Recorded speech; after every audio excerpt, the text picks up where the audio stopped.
तुमने वो किस्सा तो सुना ही होगा जहां एक तरफ वो शख्स है जिसने अपनी यूपीएसएससी कोचिंग से सिर्फ एक अकादमी बनाई और दूसरी तरफ वो दिग्गज हैं जिन्होंने एक ऐसा एम्पायर खड़ा कर दिया जिसकी सालाना कमाई सैकड़ों करोड़ में है। अवध ओझा का बिजनेस उनकी आईक्यूरा आईएएस अकादमी तक सीमित है जिसे उन्होंने 2019 में पुणे में स्थापित किया था और यहाँ उनके ऑनलाइन कोर्स की फीस लगभग 80,000 रुपए है। वहीं दूसरी तरफ विकास दिव्य कीर्ति ने 1999 में दिल्ली के मुखर्जी नगर में दृष्टि आईएएस की नींव रखी थी और आज यह संस्थान देश के 8 शहरों में फैल चुका है। अब आंकड़ों की बारी है जो तुम्हें चौंका देगी, क्योंकि अवध ओझा की कुल संपत्ति लगभग 11 करोड़ रुपए है, जबकि विकास दिव्य कीर्ति की दृष्टि आईएएस ने अकेले FY25 में 364 करोड़ रुपए का रेवेन्यू कमाया है। तुमने बिल्कुल सही सुना, अवध ओझा की पूरी जमा पूंजी सिर्फ 11 करोड़ रुपए है और दृष्टि आईएएस की एक साल की कमाई 364 करोड़ रुपए है,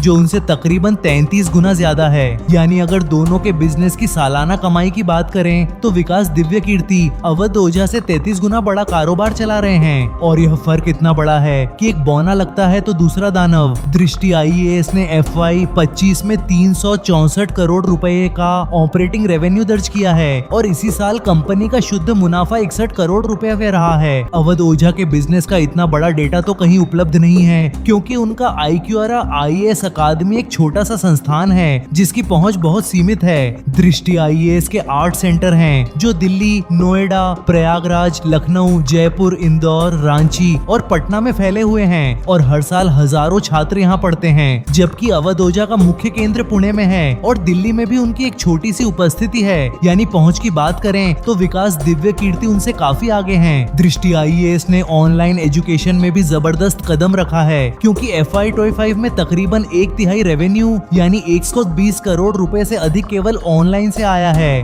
अवध ओझा की ऑनलाइन उपस्थिति उनके YouTube चैनल तक सीमित है और हालांकि उनकी सोशल मीडिया पहुंच अच्छी है, मगर उतना बड़ा ऑनलाइन बिजनेस मॉडल नहीं है। विकास दिव्य कीर्ति के YouTube चैनल पर 42 लाख से अधिक सब्सक्राइबर्स हैं और उनके पास कुल 9 YouTube चैनल हैं जो अलग अलग एग्जाम कैटेगरी को कवर करते हैं। अवध ओझा के बिजनेस मॉडल में मुख्य रूप से यूपीएसएससी फाउंडेशन कोर्स ही हैं, जबकि दृष्टि आईएएस ने जुडिशरी, टीचिंग एग्जाम, एसएससी और बैंकिंग में भी एंट्री मार ली है।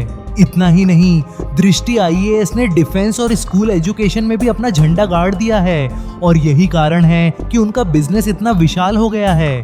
दूसरे शब्दों में कहें तो अवध ओझा सिर्फ एक अकादमी चला रहे हैं, जबकि विकास दिव्य कीर्ति एक पूरा एजुकेशन कॉर्पोरेट चला रहे हैं जो कई राज्यों और कई परीक्षाओं में फैला हुआ है। तो साफ है कि बिजनेस की बात करें तो विकास दिव्य कीर्ति अवध ओझा से कहीं ज्यादा बड़ा कारोबार चला रहे हैं और यह मुकाबला बिल्कुल एकतरफा है। लेकिन यह भी सच है कि दोनों ने यूपीएससी कोचिंग के क्षेत्र में अपनी अलग पहचान बनाई है, जहां एक ने पुणे में छोटा मगर प्रभावशाली सेंटर बनाया और दूसरे ने देश भर में एक विशाल एम्पायर खड़ा कर दिया। तो अगर तुमसे कोई पूछे कि इन दोनों में से किसका बिजनेस ज्यादा बड़ा है तो जवाब है विकास दिव्य कीर्ति का।